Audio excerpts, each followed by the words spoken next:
Hello, good evening, good afternoon, good morning, wherever you are in the world. It is Monday. It is the start to a brand new week, and I am so glad that you are joined in and watching me today. So I'm Janine, and you are watching the channel Janine Journeys in Books, where we talk about what I am currently reading for the week, and then at the end of the week, I give a recap of how far I got in my reading selections and how I'm enjoying them. And so I also want to know from you, what are you reading this week? Fiction, nonfiction, let me know the genre, let me know the title of the book and the author and how you're enjoying it. Just let me know in the comments. I'd love to find out what you're reading. Let's share with each other and maybe find some new great book recommendations. So I am still in The Courage to Be Disliked. It's a nonfiction book by Ichiro Kishimi and Fumitake Koga. In my past couple of videos, I've kind of given a synopsis of what the entire book is about, so I won't do that again. Check out those other videos and you can see overall what the book is about. But again, I am still enjoying this, getting some interesting things to think about and contemplate.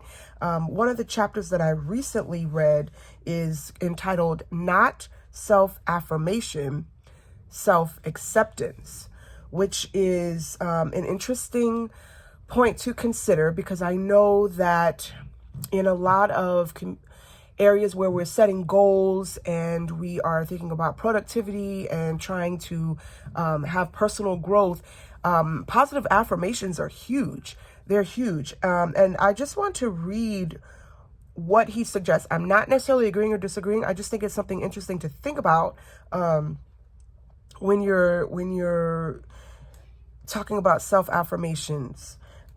So there's a clear difference, he says, between self-affirmation and self-acceptance.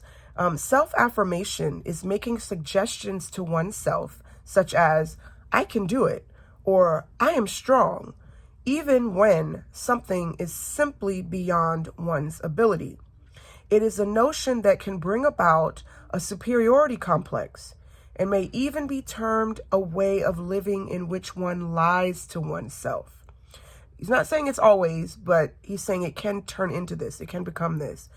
With self-acceptance, on the other hand, if one cannot do something, one is simply accepting one's, quote, incapable self, end quote, as is, and moving forward so that one can do whatever one can. It is not a way of lying to oneself. To put it more simply, say you've got a score of 60%, but you tell yourself, I just happened to get unlucky that time, and the real me is 100%. That is self-affirmation. By contrast, if one accepts oneself as one is, as 60%, and thinks to oneself, how should I go about getting closer to 100%? That is self-acceptance. And then he says, put the other way around, there is no such thing as a 100% person. This is something we should actively acknowledge. So I think what I find interesting about this idea of self-acceptance is that it's not self-acceptance and then giving up. It's self-acceptance in the sense that you're dealing with yourself honestly and truthfully where you are, so that if you're not where you are, you can then take steps forward to get where you want to be. So I think that I just thought that was really interesting about not getting stuck in just positive affirmations. Positive affirmations, those are great, but positive affirmations, which is a mental thing, has to be followed by action. So again, I think it's honestly, and I think this is what this book overall to me is dealing with, is looking at yourself honestly, taking an honest look at yourself and examining and seeing where you really are, what your motives really are, and just being honest with yourself. So right now I am about to start the chapter, Workaholism is a Life Lie. And these life lies are generally things that we delude ourselves about. We think they're accomplishing an end goal that we have in mind, but we're really lying to ourselves. So I'm about to start that chapter, which is on page 227, and the book has 264 pages. So I'm making good progress. But as I mentioned in my last video, this is a book that you definitely can't rush through. I definitely see myself having to reread this again. This is definitely going to be a reread, and a book that honestly, so far, and I mean, I'd say 80% at this point, I think this is a book that you would want to keep around in your library as like a pep talk. You know, when you're starting to doubt yourself or starting to lose confidence or starting, and you know, one thing also this book mentions is about separation of tasks, which simply put is taking on things that are not your responsibility. For example, the way someone else feels about you, or the way someone else perceives you, what they think about you, that is not your responsibility. That is the other person's responsibility. That's something that you have no control over. No matter how nice and giving and generous and how much you bend over backwards, you cannot control what someone else thinks or feels about you. That is their task. Your task, on the other hand, is to treat them honestly, kindly, and with respect. That's what you're responsible for. And so he talks about how understanding separation of tasks, knowing what's your responsibility, and not intruding on or trying to control what are other people's responsibilities will make your life much simpler and much happier. So yeah, I'm enjoying this, and I think that as I was getting into, I think times when we slip into trying to people please or trying to gain or earn acceptance from others, being so influenced by what other people want or think, I think in those times it would be great to just pick up this book and do a quick rerun through, and just remind ourselves of certain things to be mindful of. So that's the nonfiction book. Now, in my last video, I also showed a library haul where I had 3 books that I picked up. And so, which one did I start? Can you guess? Put in the comments if you saw the last video. Which of the 3 books do you think I started? Well, I started with the one that I said I was going to start with, and that is Hard by a Great Forest by Leo Vardiashvili. And this book is amazing so far. Let's see. It has 338 pages. So this is a 300-page book. I started it over the weekend, and I'm currently on page 51. So it's pretty good. This is a historical fiction, but close to modern day, but it's still historical fiction because this is based in the 90s,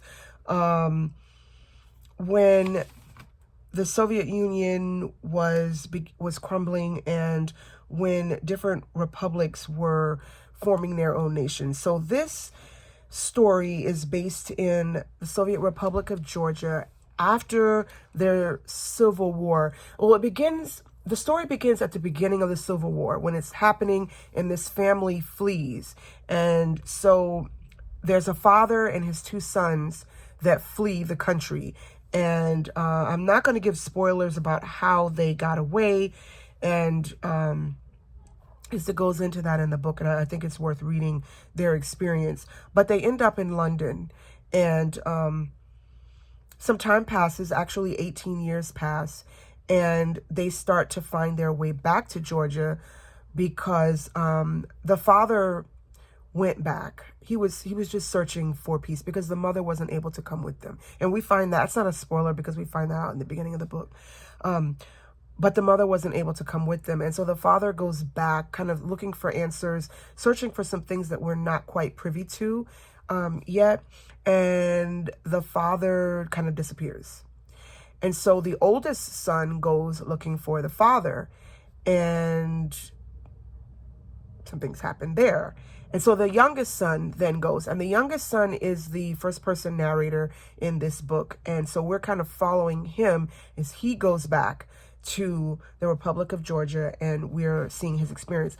But one of the things that I am loving so far in this book is the imagery. It's amazing. And I mentioned that last Friday, that one of the reasons why I wanted to start this book is because I had never read anything from this region of the world before, and I was really interested in learning about the descriptions of the land, of the cities, of the food, of the culture, of the mannerisms. One thing that I see from this, from the dialogue, is that they call themselves brother. Like he'll say, come get in my taxi, brother, or, you know, like that. And the personification and the imagery in this book is absolutely excellent. And I'm going to read a couple of excerpts because I just found it amazing. So this is the part where the youngest son is getting back into the city of Tbilisi, which is where his family was from. He's coming back there after 18 years, after the Civil War.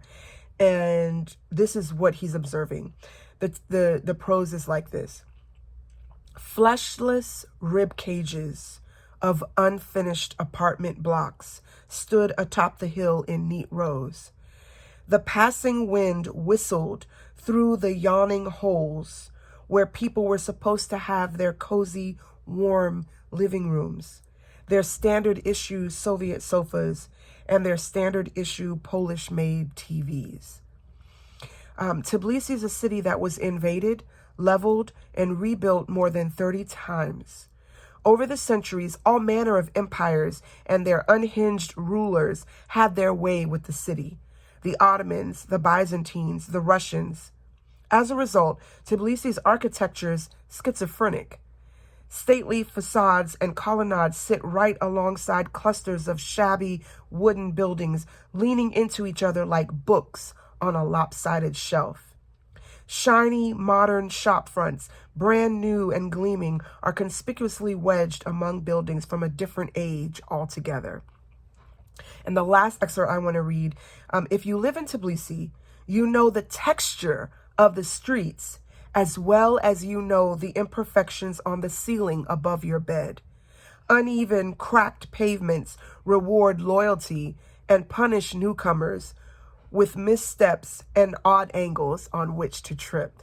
What a way to describe the crumbling sidewalks. You know, those who live there and have grown up there and been there are described as loyal to the city, and you're rewarded because you know where to step and not to step. But newcomers are punished because, you know, they're tripping all the time over the crumbling and crumbling sidewalks. I just thought that was a wonderful way to describe the imagery of the streets. And then how the city itself, the architecture, he describes it as being schizophrenic. Wow. You know, I just love that. I love his descriptions. I love his personification. I love the similes. I love the metaphors. And that's all throughout this book. So far, I guess I'm about, 10% in now. So far, I am really enjoying this. And it's definitely a mystery in this. And I'm looking forward to discovering what that is. And so one other thing that I'm starting, because I do spend a lot of time on the go during the day, like on my feet. So I don't have a lot of time during the course of the day to just sit and read.